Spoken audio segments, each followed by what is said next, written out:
Question says, consider the section of a circuit as shown below. Assume all the MOSFETs to be ideal and identical in all respects except for W/L ratios, which are as depicted in the figure below against the respective MOSFETs. Voltage V0 is applied such that all the MOSFETs are in saturation.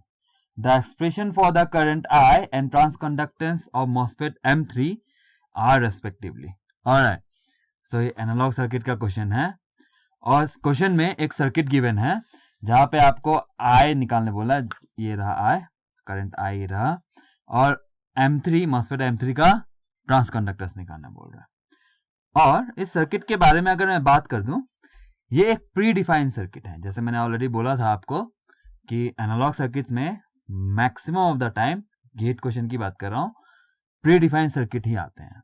ठीक है, ऐसा बहुत कम ही होता है कि कोई ऐसा circuit आ जाए जो प्री डिफाइंड नहीं हो, ऐसा बहुत कम चांसेस है।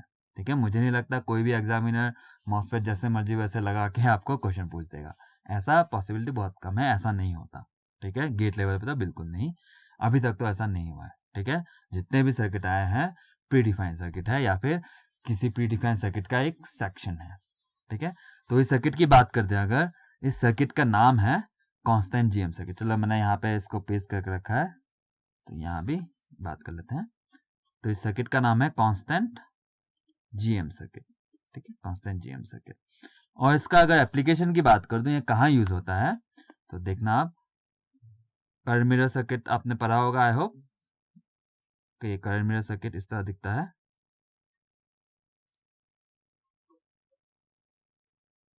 ये इस तरह लगा रहता है, और आपने जब पढ़ा होगा यहाँ पे आई रेफरेंस करके पढ़ा होगा, राइट। तो ये आई रेफरेंस करंट आता ही कहाँ से है, ये आई रेफरेंस करंट यहाँ से आता है सर।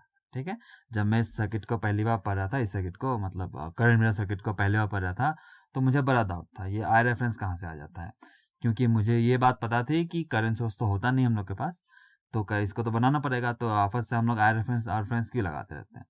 ठीक है, तो बाद में पता चला कि अच्छा, तो ये सर्किट पे यहाँ से आता है रेफरेंस। ठीक है, तो उसका मतलब ये जो सर्किट है एक करंट सोर्स की तरह बिहेव करता है। ठीक है, तो ये करंट मिरर के सामने लगा देता है। और बस यही सर्किट नहीं, मैं ये नहीं बोल रहा कि यही लगेगा हमेशा, यही नहीं, बहुत सारे सर्किट होते हैं, लेकिन ये एक वन ऑफ द सर्किट है। ठीक है, आप मार्केट में जाके इसको खरीद सकते हो, जब करंट मिरर खरीदते हो तो उसके साथ में लगा रहता है। शायद आजकल कुछ अलग लगता होगा, लेकिन डिपेंड करता है। ठीक है, सिचुएशन में डिपेंड करता है। आजकल भी ये यूज होता है, ऐसा नहीं है कि ये ऑब्सोल्यूट हो गया है, नहीं नहीं, अभी भी यूज होता है। ठीक है, ओके, चलो, तो इसके सर्किट की बात हो गई, लेकिन एक स्टूडेंट एक सर्किट को इस तरह पहचाने ना पहचाने डजंट मैटर, लेकिन ये बहुत ही इंपॉर्टेंट हो जाता है कि स्टूडेंट सर्किट के ब्लॉक्स पहचान रहा है कि नहीं, मतलब किस ब्लॉक से वो रिप्रेजेंट है, किस ब्लॉक से वो बना हुआ है। जैसे इस सर्किट की बात कर दूं कि यहाँ में देखो सर, ये रहा, आपको दिखेगा एक करंट मिरर, करेक्ट है। यहाँ पे कितने करंट मिरर है, एक, दो, तीन, दो हैं सर। दूसरा ये, आप बोलोगे ये भी तो है, आप बोलोगे ये भी तो है, सॉरी ये नहीं, ये M2 M1 M2 का पेयर नहीं, ये करंट मिरर नहीं है क्योंकि यहाँ पे एक रेजिस्टर लगा है। ठीक है, करंट मिरर नहीं है ना। इस सर्किट पे इस तरह आप अगर ब्लॉक वाइज आइडेंटिफाई कर लोगे तो आपका कॉन्फिडेंस लेवल बढ़ जाएगा क्वेश्चन को अटेम्प्ट करने का, और एनालॉग सर्किट के क्वेश्चन को अटेम्प्ट करने का यही सबसे मेन इंपॉर्टेंट प्रोसीजर है। ठीक है, सबसे पहले सर्किट देखो और ब्लॉक वाइज इसको आइडेंटिफाई करने की कोशिश करो। मैं ये बात नहीं कर रहा कि मॉस्फेट आइडेंटिफाई कर लिया हो गया, नहीं नहीं नहीं, एलिमेंट आइडेंटिफाई करने की बात नहीं हो रही है, मॉस्फेट तो सब जानते हैं। ब्लॉक वाइज जैसे मैंने दिखाया, ये करंट मिरर, ये करंट मिरर, दो करंट मिरर दिखाया आपको, और तीसरा करंट मिरर नहीं है, इस तरह आपको समझना है चीजों को। ठीक है, ऑलराइट नाउ सो यहाँ पे एक और बात कर लेता हूं मैं, ये रजिस्टर आर नॉट क्यों ही लगाया है ना, किसी भी सर्किट पे कोई भी एलिमेंट ऐसे ही नहीं लगाया जाता, उसके रीजंस होते हैं। मैं आपको बताऊं तो देखना आप, अगर मैं सर्किट को रीड्रॉ करूं इधर, सो ये सर्किट इस तरह है,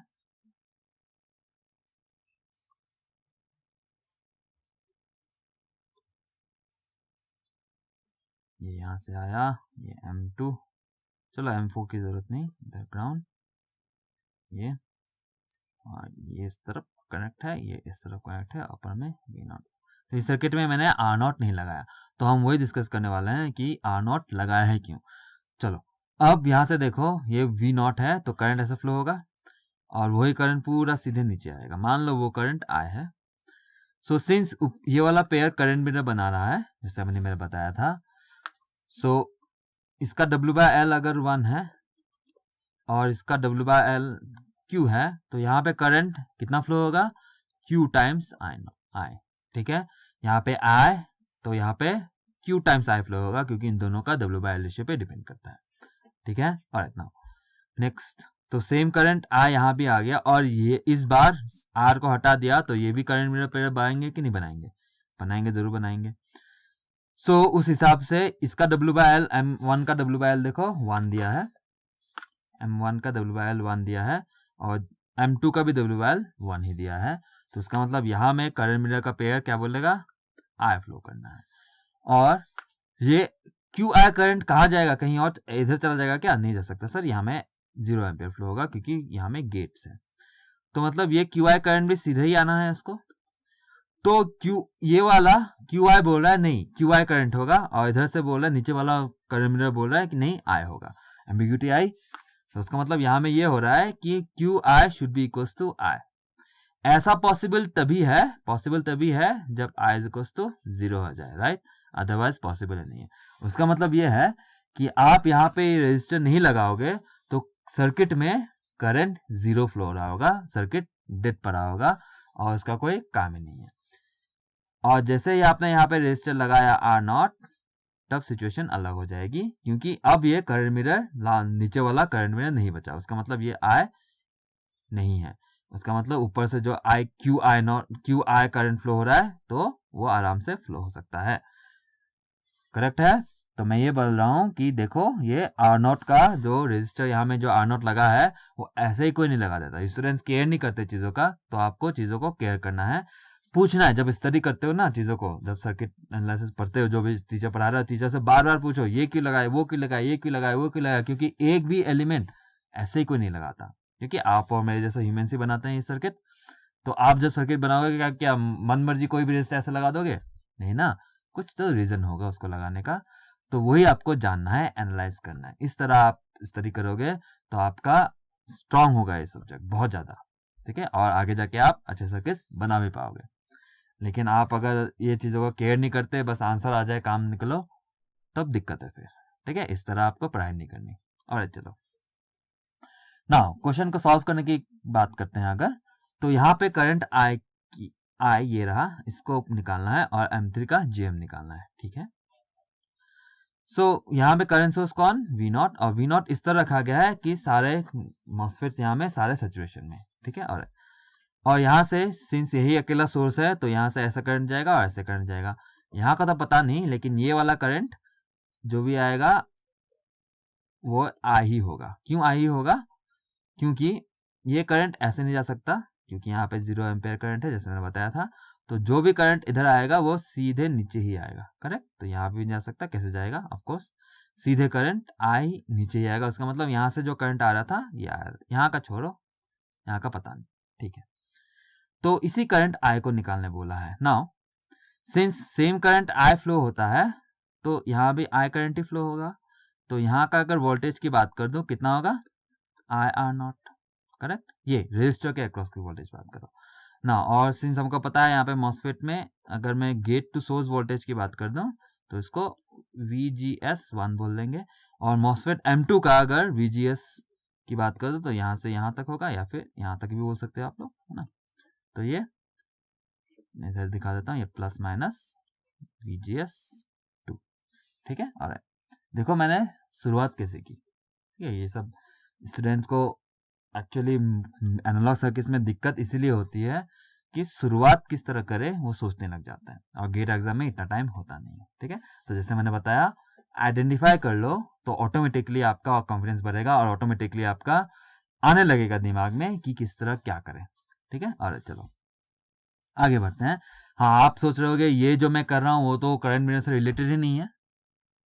फिर भी जैसे मैंने आइडेंटिफाई किया चलो मुझे तो पता है ये क्वेश्चन मैंने फ्रेम किया है, तो मुझे तो पता है क्या करना होता है, लेकिन मैं आपको बता रहा हूँ कि आपको कैसे पता चलेगा। ठीक है, करंट मिरर आइडेंटिफाई करो, ब्लॉक वाइज कोई भी सर्किट हो, करंट मिरर जो भी हो, एनालॉग सर्किट्स में ब्लॉक्स को आइडेंटिफाई करो तो ऑटोमेटिकली आएंगे दिमाग में। ठीक है, दिमाग में ऑटोमेटिकली आएगा कि किस तरह अप्रोच करना है। ठीक है, ट्राई करना, ये बात सत्य है।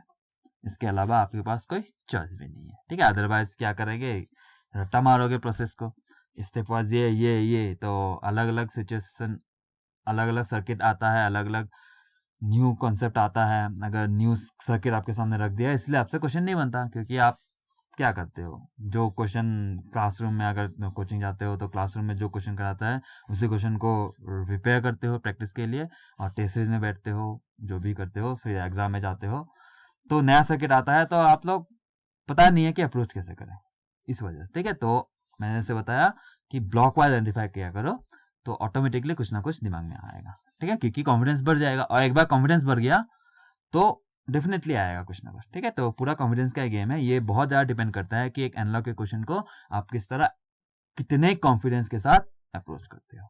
ठीक है, और चलो नाउ, तो यहाँ पे मैं केवीएल घुमा सकता हूँ, डेफिनेटली घुमाता हूँ। तो माइनस आई आर नॉट, और ये भी माइनस है, minus VGS1 plus VGS2 is equal to 0, जिससे हमको आई का एक्सप्रेशन निकल के आ सकता है, I is equal to VGS2 minus VGS1 divided by R not. Correct है, तो क्या यही आंसर है? नहीं, ऑप्शन में जाके देखो, ऑप्शन में तो कुछ और फॉर्मेट में है, राइट, इस फॉर्मेट में है। ठीक है, तो चलो ये काम का इक्वेशन तो है, लेकिन ये डेफिनेटली एक काम का इक्वेशन है, इसको इक्वेशन नंबर 1 बोल देते हैं ना। हमको आ ही चाहिए, लेकिन इस फॉर्मेट में नहीं, तो हमको समझ जाना है कि अच्छा VGS2 माइनस VGS1 को रिप्लेस करना है ना, VGS2 माइनस VGS1 को किसी तरह रिप्लेस करना है। तो इसका शुरुआत ऐसा करेंगे कि VGS2 और VGS1 के साथ कुछ रिलेशनशिप मिल जाए तो बात बन सकती है, राइट। तो VGS2 और VGS1 के साथ कुछ रिलेशनशिप बैठाने की कोशिश करते हैं।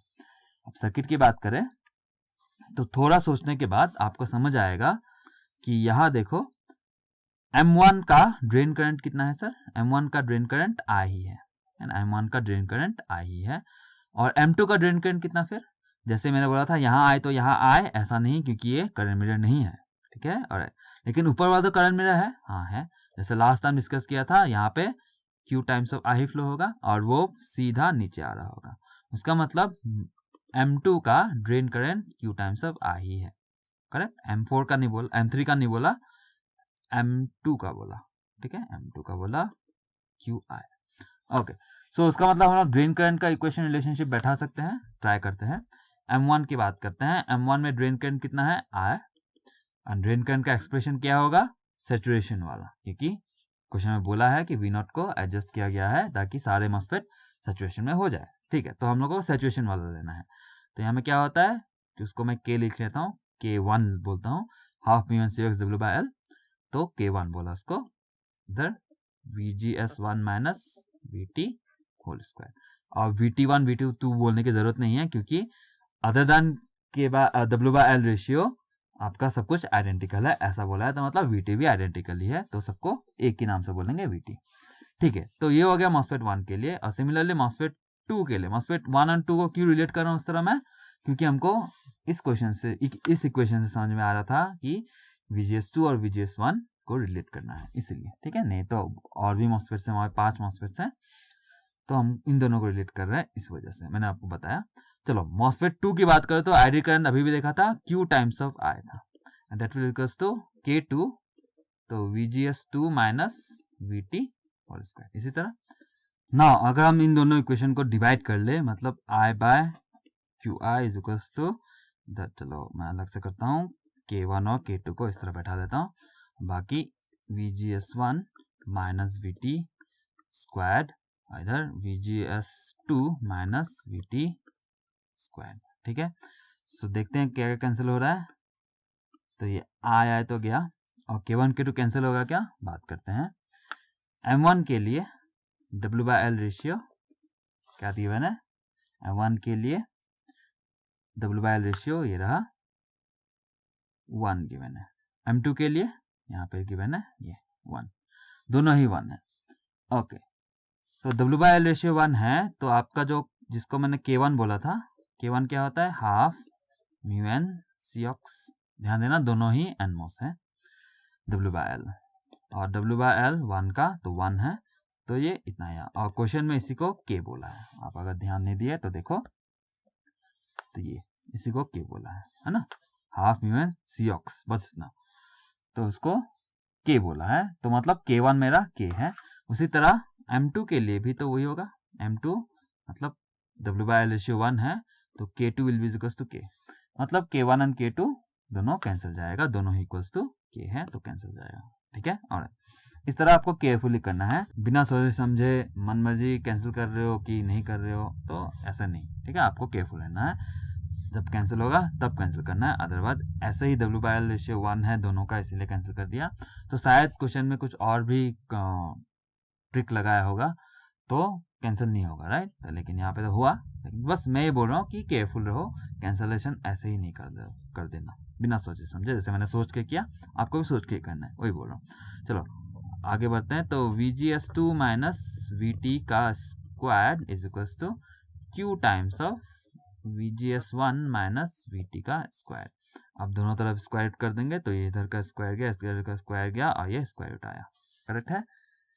चलो तो हम कर क्या रहे थे, हम इक्वेशन नंबर 1 में इधर VGS2 और VGS1 का कोई रिलेशनशिप निकाल रहे थे, मतलब VGS2 को VGS1 के टर्म्स में लिख दो, या फिर VGS1 को VGS2 के टर्म्स में लिख दो, दोनों में से कोई एक। तो चलो VGS2 को ही लिखते हैं VGS1 के टर्म्स में। तो ये VGS2 इज इक्वल्स टू, इधर भेज दे VT प्लस, तो इधर मल्टीप्लाई कर देंगे, तो ये root Q VGS1 minus root Q VT। अब इधर VT कॉमन ले लेंगे अगर, तो आपका आ जाएगा VGS2 is equals to 1 minus root Q times of VT plus root Q VGS1, correct. इसको इक्वेशन नंबर 2 बोल देंगे, और इसी इक्वेशन को हम लोग इक्वेशन नंबर 1 में, ये रहा इक्वेशन नंबर 1, इस पे पुट कर देंगे, मतलब VGS को रिप्लेस कर देंगे। ना इक्वेशन नंबर 1 क्या बोल रहा है, I जो हमको चाहिए is equals to VGS2 minus VGS1 divided by R0। Okay, so VGS2 ये रहा, तो I का एक्सप्रेशन में उसको पुट करना है, तो I is equals to VGS2 ये रहा, तो ये रूट क्यू इधर VT plus root Q VGS1 क्या था, VGS2 minus VGS1 divided by R0, तो minus VGS1 divided by R0, correct है। नाउ तो यहाँ से अगर मैं VGS1 कॉमन ले लूँ, तो यहाँ पे इस तरह आएगा VGS1, करेक्ट। और इन दोनों में से माइनस, इस पे से मैं अगर माइनस कॉमन ले लूँ, तो बाहर आ गया ये रूट क्यू माइनस 1, करेक्ट। और सो इधर से रूट क्यू माइनस 1 कॉमन दिया जा सकता है, तो इधर रूट क्यू माइनस 1 कॉमन ले लिया, तो आपका आ गया VGS1 minus VT, correct, by R0। Okay, now equation number 3 बोल देंगे, और VGS1 माइनस VT देखा सा लग रहा है क्या, हम लोग ने देखा था इसको, यहाँ पे देखो ये, तो इससे हम लोग VGS1 माइनस VT निकाल दें अगर, तो इधर आएगा I बाय K, K1 नहीं लिखूंगा, K लिखूंगा, क्योंकि K1 is equals to K ही है, तो K इधर रूट, करेक्ट। तो इस एक्सप्रेशन को वहां पुट कर देंगे, तो कितना है, root over I by K। तो यहाँ इसको रिप्लेस कर सकते हैं बड़े आसानी से, तो रिप्लेस कर देते हैं, तो रूट क्यू माइनस 1 और इधर रूट ओवर I, और रूट के नीचे लिख देता हूँ रूट के R0, ये हो गया I। तो ये रूट ओवर I को नीचे ले जाऊँ अगर, तो ये रूट I इधर आ गया, और ये I by root I will be root I, तो रूट इधर से दोनों तरफ स्क्वायर कर देंगे, तो यहाँ स्क्वायर आया, K का रूट हटा, और ये यहाँ स्क्वायर आया, ठीक है। तो यही आपका I का एक्सप्रेशन है। चलो मैं इसको सही से लिख देता हूँ, तो I is equals to root Q minus 1 का square divided by K R0 square, यही आपका I का एक्सप्रेशन आना है, ठीक है। तो अगर ऑप्शन में चेक करें तो ये दिखेगा क्या है, root Q minus 1 square divided by K R0 square. So option में जाके चेक करेंगे, सो ऑप्शन ए में तो नहीं दिख रहा, तो कैंसिल कर देते हैं। ऑप्शन बी की बात करें तो वो भी नहीं है, कैंसिल कर देते हैं। ऑप्शन सी की बात करें तो वो भी नहीं है, तो ऑप्शन डी बचा, बस ऑप्शन डी में है भी। ठीक है, तो ऑप्शन डी में है, देखो।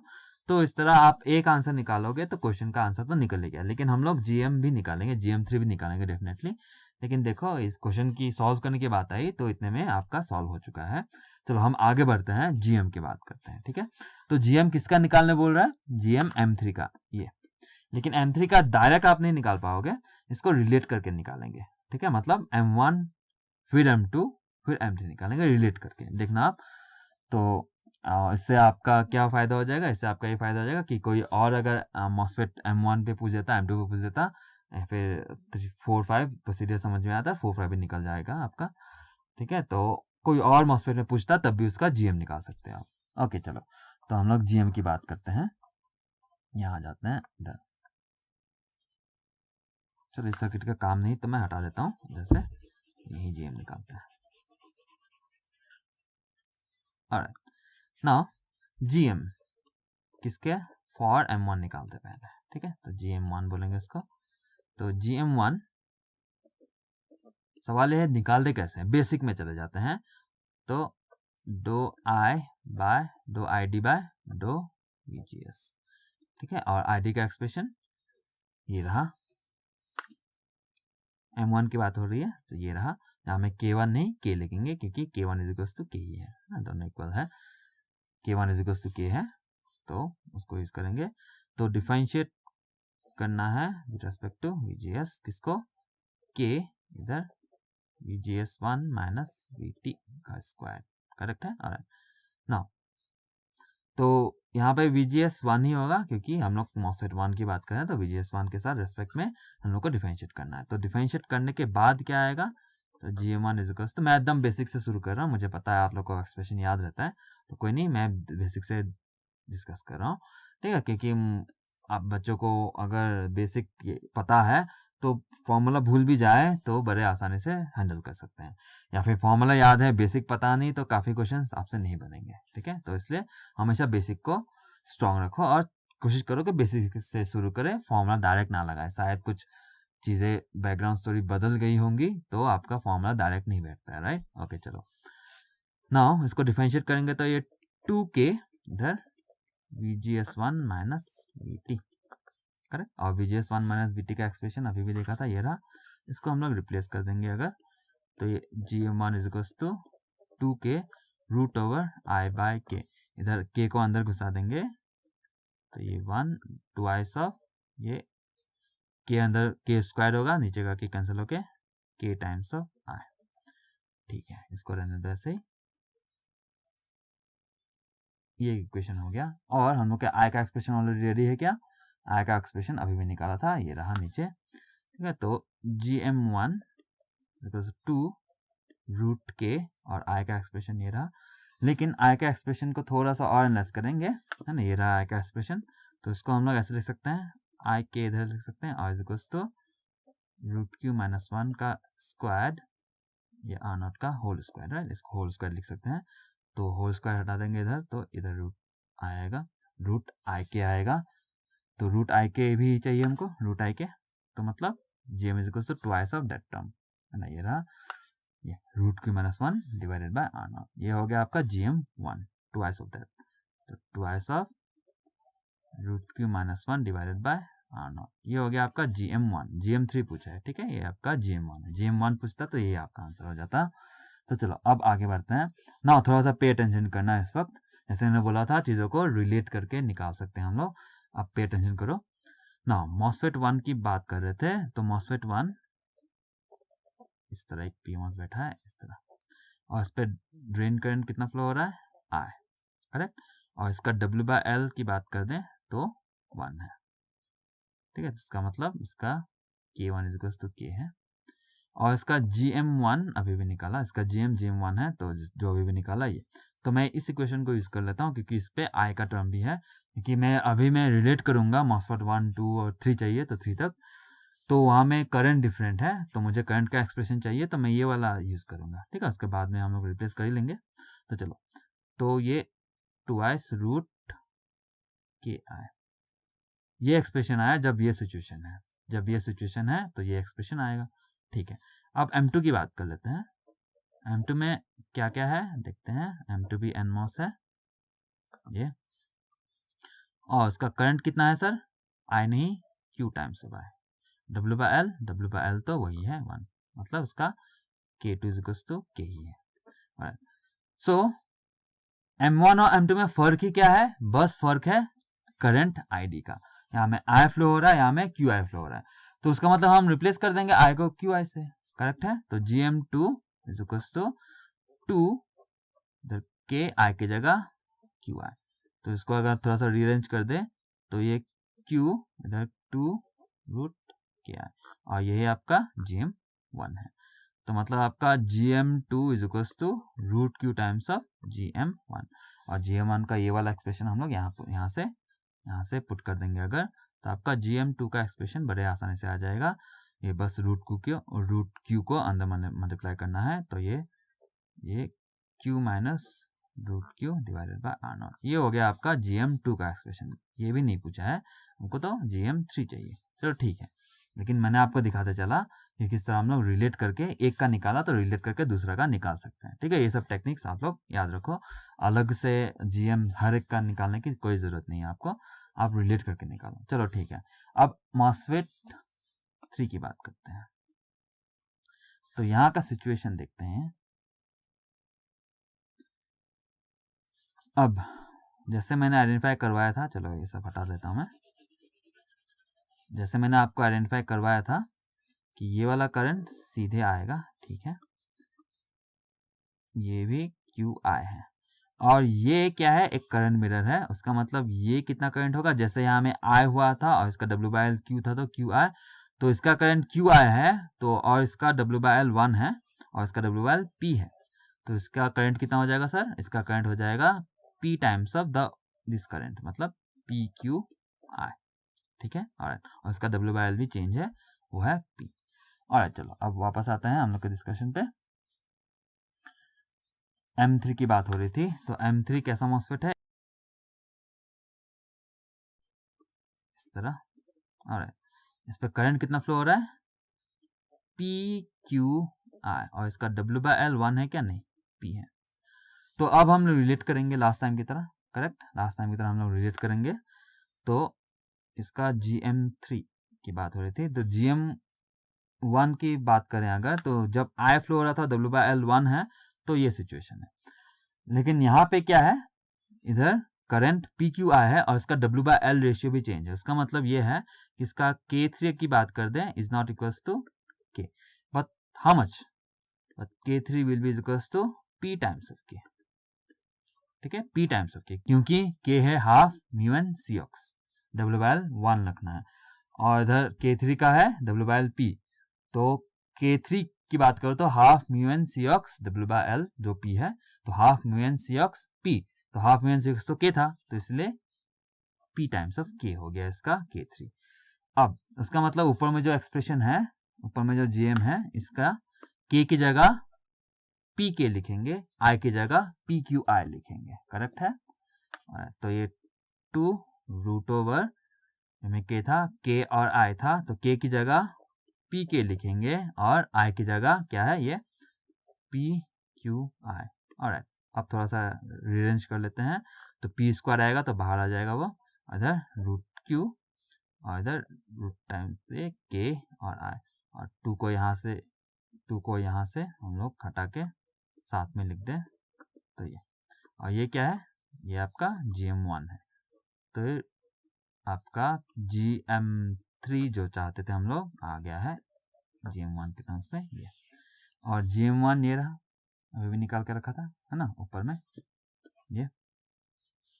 तो दोनों को रिप्लेस कर लेंगे, अगर इसको पुट कर देंगे तो आपका एक्सप्रेशन आ जाएगा GM3 का एस GM3 is equals to P, या फिर चलो मैं GM1 को सामने लिख लेता हूँ, तो ये 2 times of √Q minus 1 divided by R0 into P√Q।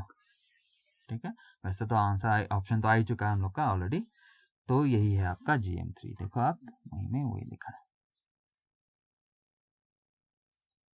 ठीक है, ये रहा। वही है। चलो, तो ऑप्शन तो पहले आ चुका था, लेकिन अगर आप GM3 कैसे निकालते हैं, या फिर अगर आप GM3 पहले निकालते तो आपको वो दिख जाता। ठीक है, और तो इस तरह हम लोग बड़े आराम से हैंडल कर सकते हैं। ठीक है, आप लोग देखो कि किस तरह मैंने GM1 निकाला पहले, उसके बाद मैंने रिलेट करते गया। ठीक है, तो आप लोग जब GM निकालते हो तो काफ़ी बच्चे घबराते हैं GM से, क्योंकि उनको लगता है कि पूरा डेरिवेशन करना होगा, पूरा फॉर्मूला लगाना होगा। नहीं, ऐसा नहीं है। या फिर GM निकालते वक्त क्या, काफ़ी बच्चे तो ये कर देते हैं, इसका स्मॉल सिग्नल मॉडल बनाने लगते हैं। ऐसा नहीं है। ठीक है, ऐसा मत करना, आप फंस जाओगे फिर। ठीक है, इस सर्किट में अगर 5-5 मॉसफेट लगाए, 5-5 स्मॉल सिग्नल मॉडल बनाओगे, तब तो दिक्कत है फिर 3 मिनट में कैसे बनेगा, है ना। आंसर तो आ ही जाएगा, अब लगे रहो, आधा घंटे में आंसर निकाल रहे तो उसका कोई पॉइंट ही नहीं है, उसको तो एकदम शुरुआत में ही छोड़ना है फिर आपको। ठीक है, तो लेकिन मैं चाहता हूँ आप ऐसे क्वेश्चन में स्कोर करो। ठीक है, काफ़ी ईजी है, राइट। आपको अगर ईजी नहीं लगा तो वापस से एक बार सॉल्व करने की कोशिश करो। देखो, मैंने आप वीडियो देखने के बाद ही वापस से सॉल्व करो खुद से। देखो, आपको समझ में आ जाएगा कि किस तरह प्रोसीड करना है, वो इंपॉर्टेंट है। ठीक है, लेकिन काफ़ी बच्चों को GM देख के लगता है कि नहीं, इसका तो स्मॉल सिग्नल मॉडल बनाना है, तो आपको गलत लगता है फिर। ठीक है, तो चीज़ों को समझो। और जैसे मैंने बताया कि एनालॉग सर्किट का क्वेश्चन है, तो सर्किट देख के आपको सबसे पहला काम क्या करना है, ब्लॉक वाइज इसको आइडेंटिफाई करना है। पक्का वो ब्लॉक वाइज ही आएगा। 1-2 मॉसफेट से ज़्यादा है अगर, तो 2 मॉसफेट तक तो सर्किट ही है, वो पढ़ा हुआ सर्किट होगा आपका। लेकिन आजकल तो आप देख रहे हो कि मॉसफेट का 8-9 सर्किट 10 सर्किट 8-9-10 मॉसफेट आ रहे हैं, है ना। सो उसको आइडेंटिफाई करना पड़ेगा आपको। आइडेंटिफाई हो जाएगा अगर आप एक बार कोशिश करो, दिखेगा आपको। जैसे यहाँ में आपको अभी साफ साफ दिख रहा है कि करंट मीटर्स है। ठीक है, तो आपको उस क्वेश्चन में भी, गेट के क्वेश्चन की बात कर रहा हूँ, आपको जरूर दिखेगा। ठीक है, क्योंकि वो ब्लॉक से ही बने होते हैं, वो प्री डिफाइंड सर्किट ही होते हैं। ठीक है, तो चलो फिर हम मिलते हैं नेक्स्ट डोज में। Thank you.